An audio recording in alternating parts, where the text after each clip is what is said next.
오늘 본문은 고린도전서의 마지막 장인 16장입니다. 사도 바울은 2차 전도 여행 중에 이 고린도 지역에 1년 6개월을 머물면서 이 고린도 지역에 있는 성도들에게 복음을 전하고 또 말씀을 가르쳤습니다. 그러나 바울이 하나님으로부터 받은 소명은 한 곳에 머무르는 사역이 아니라 땅끝까지 복음을 증거하기 위해 계속해서 움직여야만 하는 그런 사역이었습니다.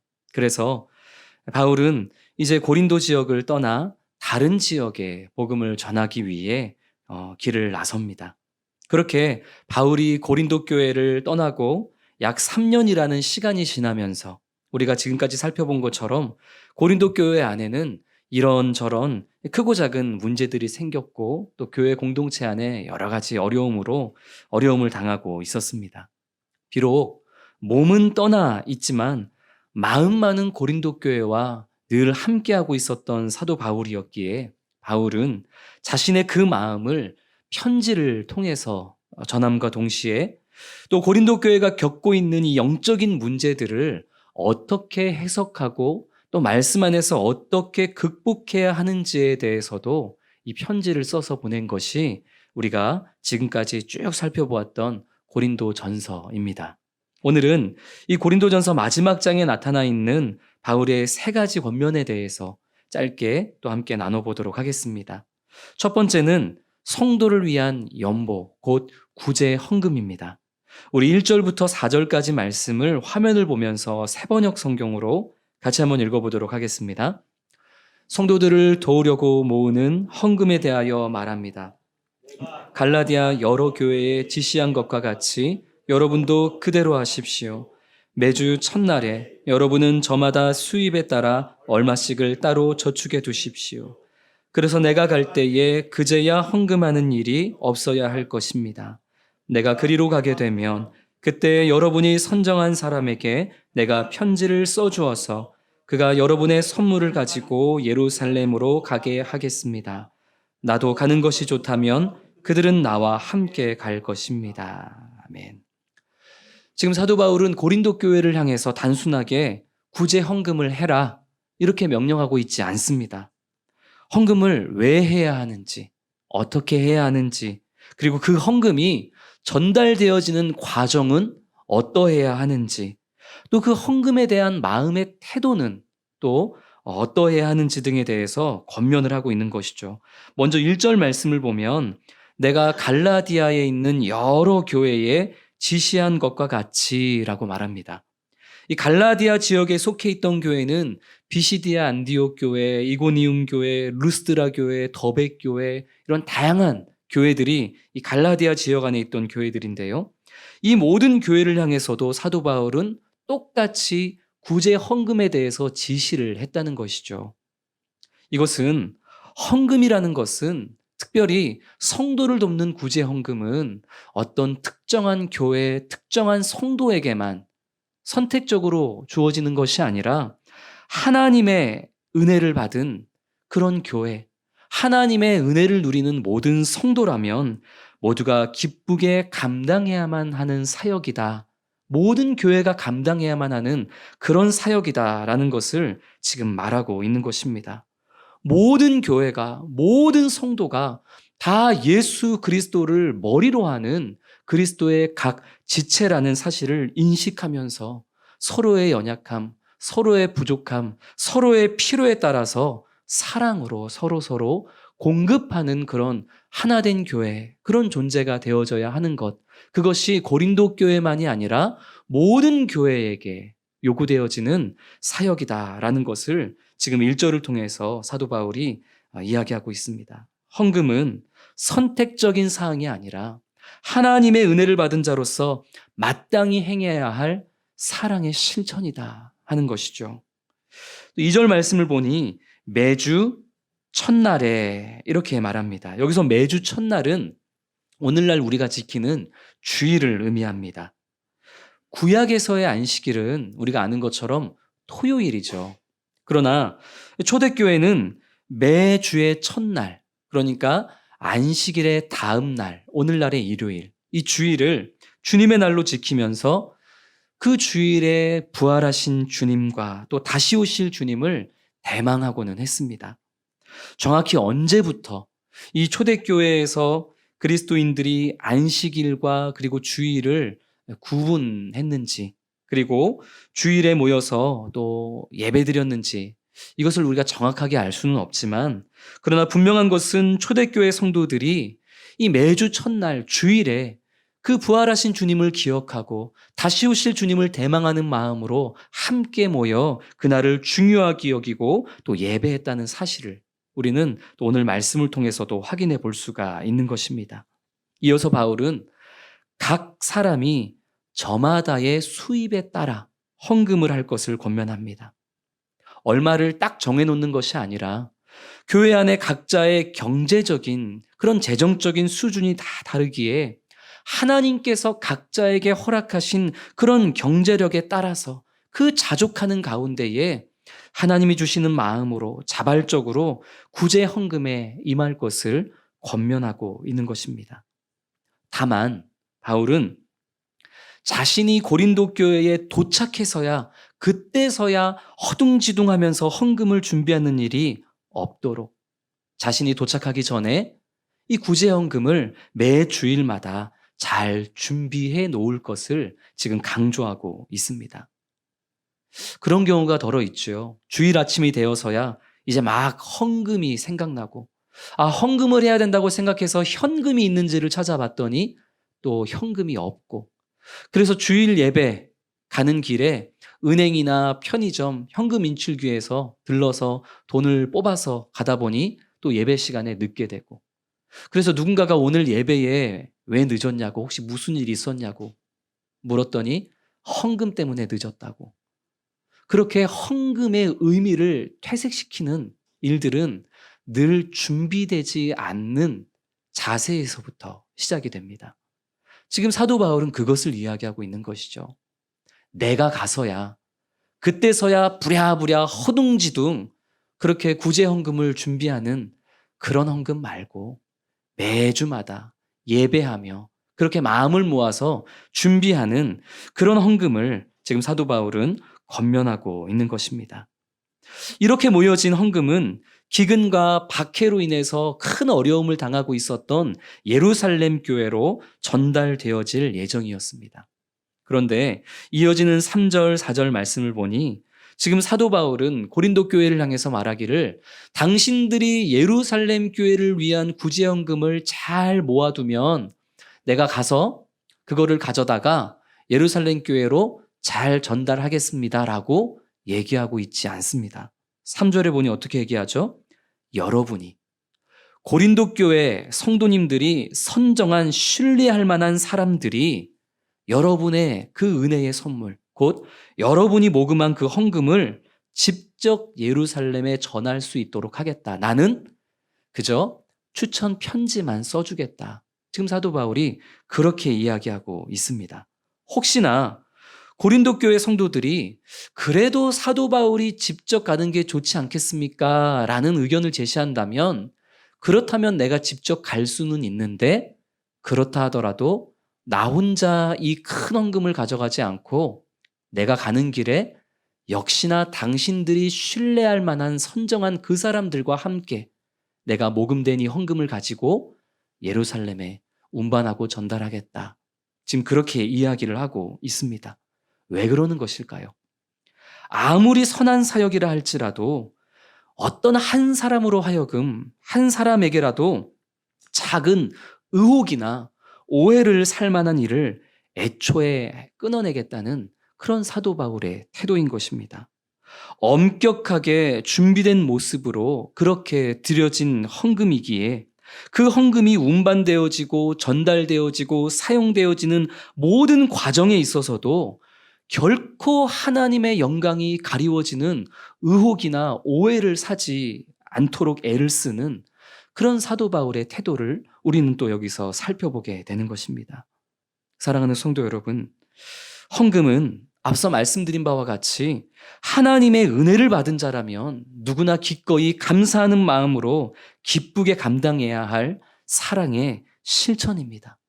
그러나 단순하게 우리가 헌금을 했다, 안 했다, 헌금을 얼마 했다, 이것만을 생각할 것이 아니라 우리가 왜 헌금을 해야 하는지, 그리고 어떻게 그 헌금을 준비해야 하는지, 그리고 그 헌금을 어떤 태도로 드려야 하는지, 그리고 우리가 드리는 것으로 끝나는 것이 아니라 하나님께 드려진 그 귀한 예물이 사용되어지는 과정에 있어서도 하나님의 영광이 가리워지지 않기 위해서 우리가 얼마나 발버둥을 쳐야 하는지, 우리가 오늘 말씀을 기억하면서 우리의 이 예물, 이 헌금의 생활에 대해서 다시 한번 되돌아보고, 그렇게 하나님의 영광을 드러내는 그런 헌금 생활로 또 우리에게 주어진 신앙인의 삶을 살아가는 모든 성도님 되시기를 주님의 이름으로 축복합니다.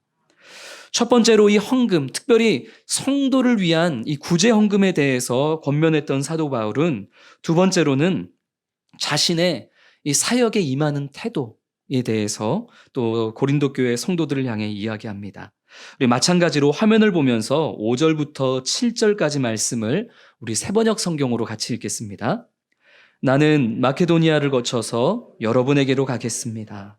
내가 마케도니아를 지나서 여러분에게로 가면 얼마 동안은 함께 지낼 것이고 어쩌면 겨울을 나게 될지도 모르겠습니다. 그 다음에 여러분은 내가 가려는 곳으로 나를 보내주시기를 바랍니다. 지금 나는 지나가는 길에 잠깐 들러서 여러분을 만나보려는 것은 아닙니다. 주님께서 허락해 주시면 얼마 동안 여러분과 함께 머무르고 싶습니다. 아멘. 지금 사도 바울은 향후 자신의 사역의 계획이 어떠한지에 대해서 고린도 교회를 향해 이야기를 해주고 있죠. 마게도냐를 거쳐서 이 편지를 받고 있는 이 고린도 교회를 향해 나아갈 예정이고, 그리고 지나가는 길에 고린도에 잠깐 들르는 것이 아니라 가능하다면 고린도에 긴 시간 동안 머무르고 싶다. 이것이 내 계획이다. 지금 그렇게 자신의 향후 계획에 대해서 이야기를 하고 있습니다. 그런데 자신의 계획을 이야기하면서 7절에 한마디를 덧붙이죠. 우리 한번 따라해 볼까요? 주님께서 허락해 주시면.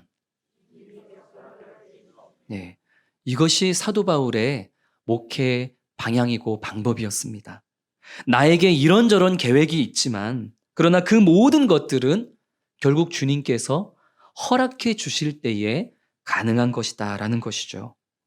우리가 잘 알고 있는 것처럼 사도 바울은 2차 전도 여행을 시작하면서 1차 전도 여행 때 성공적으로 그 전도 여행을 마쳤던 아시아 지역을 다시 한번 돌아보기를 원했습니다. 2차 전도 여행 때도 사실은 아시아 지역을 다시 한번 둘러보는 그것이 사도 바울의 계획이었죠. 그러나 주님이 아시아로 향하는 그 길을 허락하지 않으셨습니다. 그 결과 이 빌립보를 향한, 유럽 지역을 향한 전도의 길이 새롭게 열리게 된 것이죠. 이것이 사도 바울이 자신의 사역에 있어서 깨달은 바였습니다. 고린도후서 1장의 말씀을 보면 지금도 사도 바울은 고린도에서 마게도냐 지역으로 갔다가, 지금 이 편지를 쓰고 있는 지역은 에베소 지역이었는데요. 에베소에서 고린도로 갔다가 고린도에서 마게도냐로 갔다가 마게도냐에서 다시 고린도로 왔다가 고린도에서 예루살렘으로 갈 계획을 세우고 있었지만, 그러나 지금 주님이 그것을 허락하지 않으셔서 자신의 계획이 바뀌어지고 있는 상황을 지금 맞이하고 있는 때였습니다. 바울은 자신이 행해야 될, 감당해야 될 사역에 있어서 수많은 계획과 결정과 선택들이 있었을 것입니다. 새롭게 찾아가서 복음을 전해야 될 곳, 그리고 이미 다녀온 곳이지만 또다시 찾아가서 무너진 것을 다시 세워야 할 도시와 교회들, 그리고 여기저기 일어나는 수많은 거짓 증인들, 또 공동체 안에서 일어나는 수많은 다툼과 무지들, 이를 위한 사도 바울 나름대로의 많은 계획을 또 준비하고 또 그것을 실행하려 했겠지만, 주님이 허락하지 않으실 때에는 언제든지 자신의 계획을 내려놓고 하나님이 뜻이 있는 곳이 어디인지를 살피며 그 뜻에 순종하며 살았던 것, 그것이 사도 바울의 삶의 태도였던 것입니다. 내 계획은 이러이러하지만, 그러나 그것은 하나님이 허락하실 때에 그것은 가능한 것이다. 결코 내 뜻을 하나님의 뜻보다 우선하지 않겠다라는 자신의 사역의 태도를 지금 고린도 교회를 향해 이야기하고 있는 것이죠. 며칠 전에 저희 집 아이들이 저와 아내에게 서운함을 토로한 적이 있습니다. 다대포에 수영하러 가기로 한 게 지금 언젠데 아직까지 한 번을 안 가냐. 그렇게 집에 돌아가는 길에 불만을 토로하면서 이번 주 토요일에는 좀 가자 그러는 거죠. 그래서 아내가 그래 이번 주 토요일에는 가자 그렇게 이야기를 했습니다. 약속을 했죠. 그렇게 끝났으면 딱 좋았을 텐데 저는 운전하고 있었고 근데 뒤에서 제 아이가 궁시렁궁시렁 되는 소리가 들리는 겁니다. 들리지 않게 했으면 괜찮았을 텐데 일부러 들으라고 궁시렁궁시렁 되는데 간다고 그래 놓고서 또 무슨 일이 생겨서 못 간다고 하겠지. 뭐 벌써 지금 가기로 했는데 못 간 게 한두 번도 아니고 또 이렇게 또 궁시렁궁시렁 되는 거예요. 그러면서 엄마한테 이번에 진짜 갈 거야? 이번에도 못 가면 어떻게 할 거야? 이러면서 이제 막 협박하듯이 이야기를 하길래 제가 거기서 터져버리고 말았습니다. 그러면서 제가 이제 소리를 지르면서 아니 엄마가 안 가고 싶어서 안 간 것도 아니고 최근에 매주 토요일마다 비가 와서 못 간 건데 근데 엄마한테 그렇게 비아냥거리듯이 얘기를 하면 어떻게 하냐. 정말 가고 싶으면 예의 있게 얘기를 하든지 앙을 떨든지 그래야지 무슨 빚쟁이가 빚 받으러 온 것처럼 그렇게 엄마한테 막무가내로 행하는 게 지금 말이 되냐 이러면서 제가 이제 많이 화를 냈죠. 아주 분위기가 험악해졌었습니다. 뭐 하루 이틀 전 얘기인데요. 그런데 말씀을 준비하면서 얼마나 저 스스로가 부끄러웠는지 모릅니다.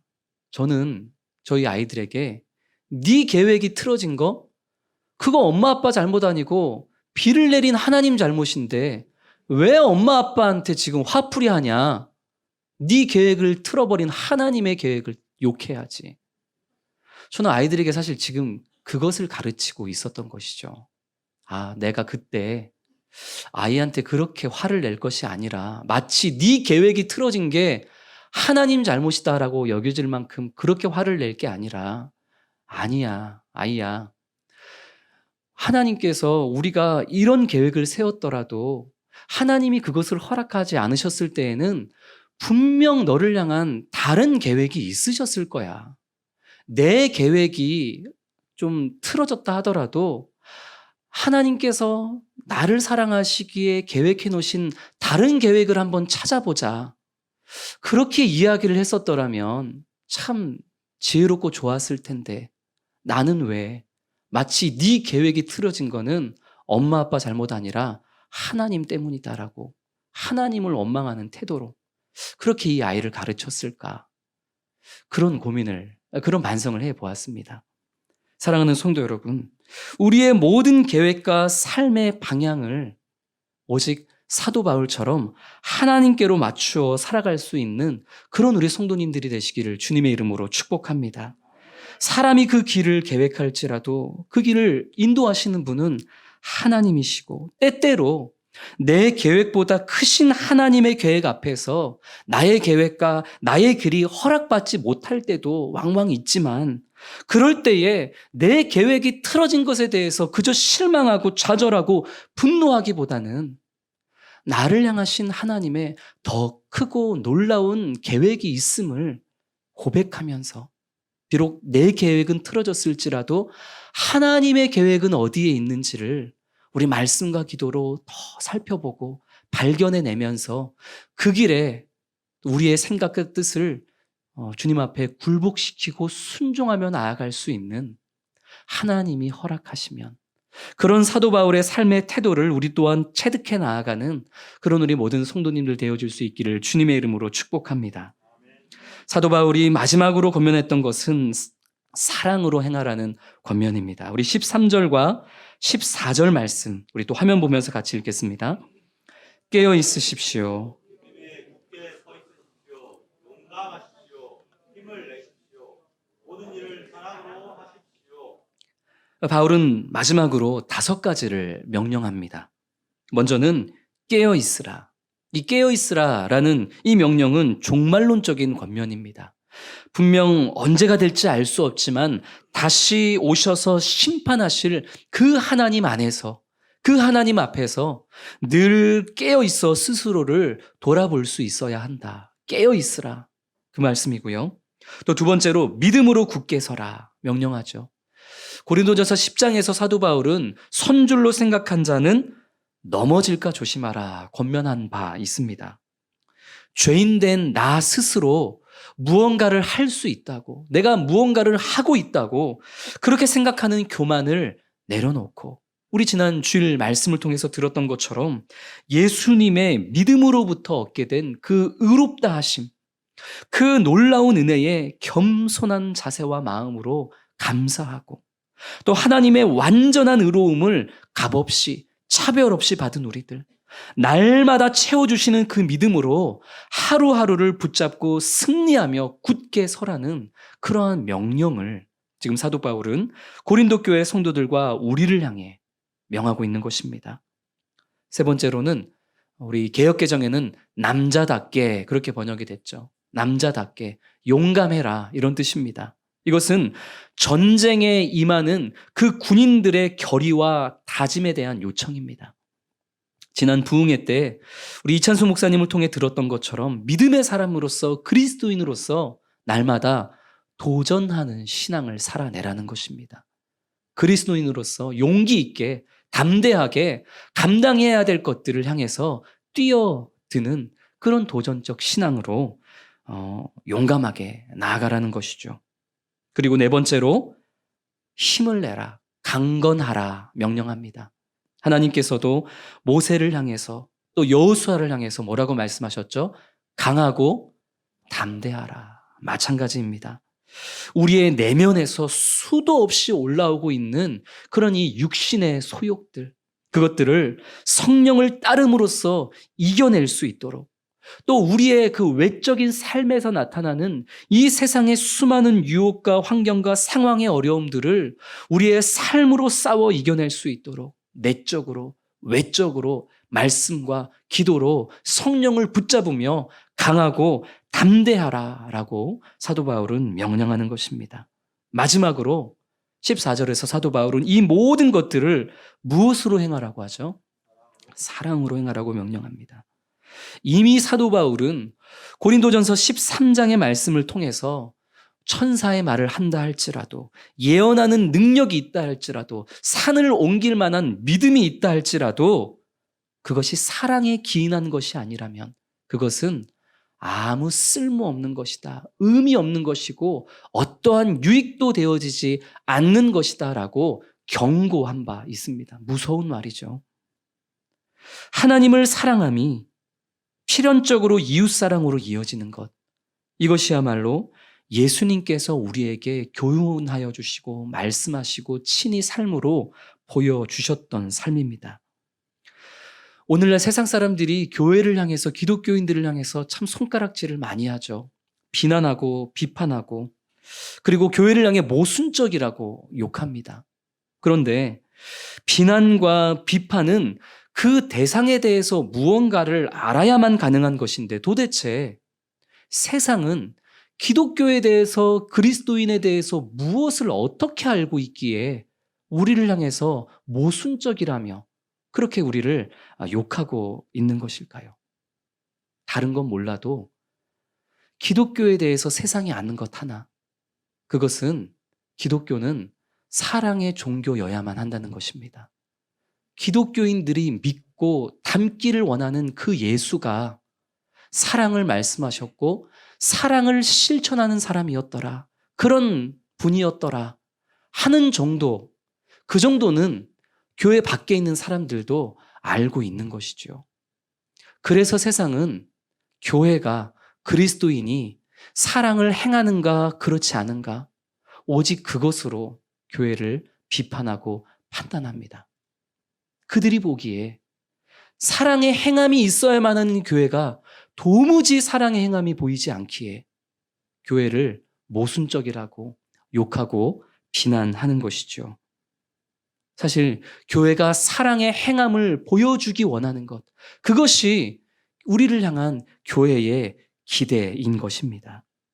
사랑하는 성도 여러분, 하나님을 사랑하고 그 하나님을 사랑함이 자연스레 교회와 공동체와 성도와 이웃 사랑으로 향했던 사도 바울은 마라나타, 아멘, 주 예수여 어서 오시옵소서 라고 선포하면서 그렇게 매 순간 주님의 재림을 날마다 대망하며 살아야 할 성도의 모습을 보여주면서 그렇게 오늘 고린도전서를 마무리합니다. 사랑하는 성도 여러분, 매 순간 깨어있고 믿음에 굳게 서서 용감하게 도전하는 신앙으로 또 말씀과 기도로 우리의 내면과 외면을 강건하게 지켜내되 무엇보다도 사랑으로 행하며 그렇게 주님을 닮은 사랑의 실천으로 마라나타, 날마다 다시 오실 주님을 부끄러움 없이 날마다 대망하며 소망하며 살아갈 수 있는 그런 우리 모든 성도님들이 되어줄 수 있기를 주님의 이름으로 축복합니다.